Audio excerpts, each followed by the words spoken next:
There was a story today that is on the Blaze that is a terrifying vision of the end. Business Insider said, you know, we hear these grim predictions all the time, and normally we just kind of write them off. But this one is significant because who said it? Raoul Pal. He is he writes for the Global Macro Investor. It's a research publication for large and institutional investors. He previously co-managed the GLG Global Macro Fund. He is also one of the head guys for the for Goldman Sachs hedge funds. And he said in this presentation that you'll find up on the Blaze, this is what's coming. And he calls it the end game. And again, I want to stress, we make it through this. But here's one of the experts on what he says is coming. And I want you to listen to the logic behind it. Don't listen to the fear. Listen to the logic behind it. The world has no engine of growth, with most of the G20 countries approaching stall speed at the same time. Now, what is that? G20, that's the 20 biggest countries in the world. Approaching stall speed. We have no engine of growth. Ask yourself this question: what is the engine of growth in the United States? Currently, it is being set up that the engine of growth is the stimulus package, is the United States government. Is that real growth? I contend, and you know the answer, no. Where is any growth coming from? If you want to look at anything that is exciting people, it's Facebook. And you see where that is. What is it, down to $26 a share now? $24 a share? The Western world is about to enter a second recession in an ongoing depression. For the first time since the 1930s, we are entering a recession before industrial production, durable goods orders, employment, and private sector GDP have made back their previous highs. Hear that again. For the first time since the 1930s, we're entering a recession before we've made it back up on our feet. Usually we have a recession, it starts to grow again, and then we come back down. This is a new trend, and this is the trend that we had in the 1930s during the Great Depression. FDR, because of this ridiculous stimulus that he did, and the Nouveau Ordre that he was trying, it kept us in a depression and kept going up a little bit and then down. Fact, this will be the lowest cyclical peak in GDP growth in G7 history. These are the weakest ever foundations on which to enter a recession. The problem is down to one thing: debt. This is significant. The 10 largest debtor nations on earth have total debts of over 300% of world GDP. History tells us that when sovereign defaults occur, what does that mean? Sovereign defaults. Sovereign default. If a sovereign default occurs, that means Greece goes out of business. Spain goes out of business. Portugal goes out of business. The euro is a bubble. It will crash. That's a sovereign union. When that thing crashes, that's what he's talking about. History tells us that when sovereign defaults occur, they come in a series of defaults. We need to understand history in order to grasp the present. The domino effect. In history, when you have a default, one falls into the other and the other and the other. So he says, what is coming? EU sovereign debt defaults. UK sovereign default. Japan sovereign default. South Korea sovereign default. China sovereign default. China is interesting because most people think China is so strong. China is building ghost cities. You can only build ghost cities so long before you're like, you know what, we can't build any more ghost cities. So he says all of these will default, and the biggest banking crisis in world history.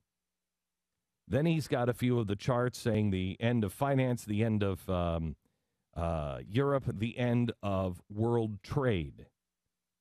Then he has a picture of a hurricane and the eye of the hurricane. He says, we are here. We don't know exactly what is to come, but we can all join the very few dots from where we are now to the collapse of the first major bank, with very limited room for government bailouts. Why is that? You remember when we spoke 4 years ago now, maybe almost close to 5? We said that there would come a time that these bailouts wouldn't work, that they would throw money at the system. And then I said, when they do this, and it doesn't change any of the factors, they have to immediately shut the faucets off and go the other way. Otherwise, they'll continue to print too much money. They'll digitize too much money. They'll flood the market with too much money. And the engine will stall because you flooded it. Or you will have a rocket ship on your hands and you will have hyperinflation. And you'll have out-of-control interest rates eventually. With very limited room for government bailouts, meaning we've got nothing left now. There's no bullets in the gun except meaningless printing. We can easily join the next dots from the first bank closure to the collapse of the whole European banking system and then to bankruptcy of the governments themselves. There are almost no brakes in the system to stop this, and almost no one realizes the seriousness of this situation. The problem is not government debt per se. Listen carefully. The real problem is the $70 trillion in G10 debt. The top 10 governments around the world, the $70 trillion is the collateral for $700 trillion in derivatives. That number equates to 1,200% of global GDP and rests on very, very weak foundations. Again, this is a presentation put together by former hedge fund guy at Goldman Sachs, now is a writer, but also ran one of the big hedge funds over in the UK, and he is warning that you're in an endgame scenario now. From an EU crisis, one that George Soros said is coming in the next 3 months. From an EU crisis, we only have to join one dot for a UK crisis of equal magnitude. Imagine the UK defaulting. What do you think would happen to Japan and China? Would they not be next? And do you think that the U.S. would survive unscathed? This is the end of the fractional reserve banking system and of fiat money. It is the big reset. This is what we've been talking about for quite some time. The big reset. This is what George Soros has wanted. The big reset. Who is designing when the system has to be rebooted? Who are the players that are designing that? This is why when people say to you, what, George Soros, why would anybody want this to happen? Because if you know the reset is coming anyway, if you know it's unsustainable, then you want to be the one to design what the future looks like. Remember the Fabian socialist window. We'll remold it closer to our heart's desire. Heat the world up and then remold it. That's what the big reset is for George Soros. From a timing perspective, I think 2012 and 2013 will usher in the end. You have to understand that the global banking collapse and massive defaults would bring about the biggest economic shock the world has ever seen. There would be no trade finance, no shipping finance, no finance for farmers, no leasing, no bond market, no nothing.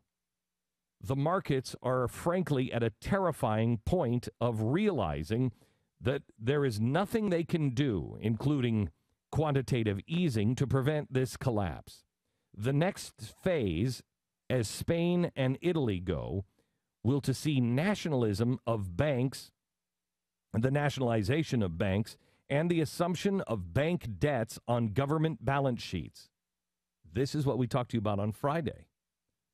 We have Timothy Geithner coming out and saying, the governments have to take this debt on.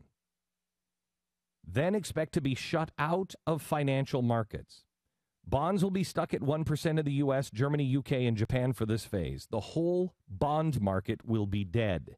That means nobody wants to invest in companies. Short selling on bonds will be banned. Short selling stocks will be banned. CDS, banned. Short futures, banned. Put options, banned.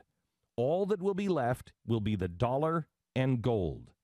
As defaults in governments and banks come to fruition, we risk a closure of the stock market entirely and a closure of the banking system as occurred in Argentina in 2001, Russia in 1998, and Brazil in 1999. We have around 6 months of trading in Western markets to protect ourselves or make enough money to offset future losses. Spend your time looking at the risks of custody, safekeeping, counterparty, etc. Assume that no one and nothing is safe. After that, put your tin helmet on and hide until the new system emerges. I wish I could see another option with an equally high probability, but I can't find one. All we can do is hope that I'm wrong, but either way, a new system will emerge, and it will open up a whole new set of opportunities. But we are going back 40 years in time, and 1,500 to 3,000 years in trading. This again from not a schlub. This again coming on the heels of what George Soros said this weekend. George Soros said that he felt the EU had 3 months. They're saying the same thing.